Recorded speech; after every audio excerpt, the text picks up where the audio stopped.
Hi students, today I am explaining intermediate first year physics first lesson physical world.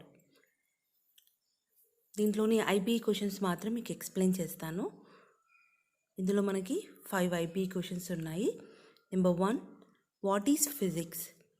Physics is a natural science which deals with basic laws of nature and different natural phenomena. మనకి ఈ క్వశ్చన్కి meaning ఏంటి, అసలు what is physics అని అడుగుతున్నాను. అంటే physics అంటే ఏంటి? న్యాచురల్ సైన్స్ అంటే ప్రకృతిలో మనకి సహజంగా జరిగే వాటి గురించి మనము దాని గురించి అధ్యయనం చేయడం అనమాట. అంటే దాని గురించి ఆలోచించడము, ఏం జరుగుతున్నాయి, ఎలా జరుగుతున్నాయి అనే దాని గురించి ఆలోచించడము, స్వయంగా దాని గురించి పరిశోధన చేయడము, ఇదంతా ఫిజిక్స్గా చెప్పగలుగుతాం అనమాట. So answer is physics is a natural science which deals with the basic laws of nature and different natural phenomena. Basic laws, నేచర్కి కొన్ని లాస్ ఉన్నాయన్నమాట. నెక్స్ట్ డిఫరెంట్ న్యాచురల్ ఫినామినా, డిఫరెంట్గా కొన్ని చాలా జరుగుతూ ఉంటాయి. ఇవన్నీ కూడా మనము చూస్తూ ఉంటాము. ఓకే, అంటే physics nothing but nature. Next second question, what is the discovery of CV Raman? దీనికి ఆన్సర్ ఓన్లీ రామన్ ఎఫెక్ట్ అని రాస్తే సరిపోతుంది. You will get 2 marks. Third question, what are the fundamental forces in nature? మనకి ప్రకృతిలో ఎన్ని ఫండమెంటల్ ప్రాథమిక బలాలు ఎన్ని ఉంటాయంటే 4 ఉంటాయి.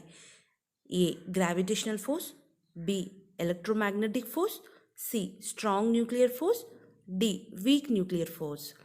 గ్రావిటేషనల్ ఫోర్స్ మీన్స్ గురుత్వాకర్షణ బలం, ఎలక్ట్రోమాగ్నెటిక్ ఫోర్స్ విద్యుదయస్కాంత బలం, స్ట్రాంగ్ న్యూక్లియర్ ఫోర్స్ బలమైన కేంద్రక బలం, వీక్ న్యూక్లియర్ ఫోర్స్ బలహీన కేంద్రక బలం. Fourth question, which of the following has symmetry? Acceleration due to gravity and b laws of gravitation. Acceleration due to gravity is small g. Laws of gravitation is capital g. Laws of gravitation is small g. అయితే మనకి acceleration due to gravity small g అనేది ప్లేస్ని బట్టి change అవుతుంది. But law of gravitation capital g అనేది change అవ్వదు. అంటే మనకి ఇది ప్రకృతిలో ఎక్కడైనా సరే క్యాపిటల్ జీ అనేది సేమ్ ఉంటుంది, స్థిరాంకం అనమాట. వాల్యూ అనేది చేంజ్ అవ్వదు. It is a constant in everywhere in universe. But acceleration due to gravity అనేది స్మాల్ జీ అనేది చేంజ్ అవుతుంది. So answer is law of gravitation is symmetry. And fifth question, what is the contribution of S. Chandrasekhar to physics? Answer is Chandrasekhar limit, structure and evolution of stars. Enough to answer. Okay. And next, what is beta decay? Which force is function of it? మనకి ఇది text book చదివితే కనుక ఈ ఆన్సర్ని మనం చేయొచ్చు అనమాట. ఏంటి? In beta decay the nucleus emits an electron and uncharged particle known as neutrino. Beta decay occurs due to weak nuclear force.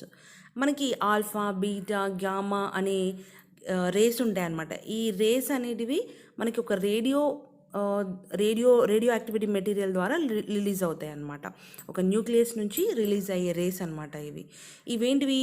Week nuclear.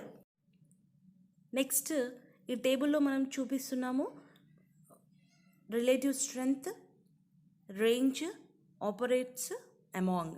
అయితే మనకి ఒకసారి అడిగాడు gravitational force relative strength, week nuclear force relative strength, ఏదైనా ఒకటి. ఈ 4 ఉన్నాయి కదా మనకి, gravitational force, week nuclear force, electromagnetic force, strong nuclear force. ఇవి మనకి స్ట్రెంగ్త్, రిలేటివ్ స్ట్రెంగ్త్ ఎంత అనేది అడుగుతాడనమాట. ఇది కూడా మనం గుర్తుపెట్టుకోవాల్సిన విషయం. నెక్స్ట్ ఇంకొక టేబుల్. ఈ టేబుల్లో మనకి నేమ్స్ అంటే సైంటిస్ట్ నేమ్స్ ఉన్నాయి, వాళ్ళు ఏం ఫైండ్ అవుట్ చేశారు, వాళ్ళు ఏ కంట్రీకి సంబంధించిన వాళ్ళు ఉన్నారు. మనం మొదటిగా ఎగ్జామ్కి సంబంధించి నేర్చుకోవాల్సి వచ్చినప్పుడు మన ఇండియన్ సైంటిస్ట్ గురించి ముందుగా నేర్చుకోవాలి.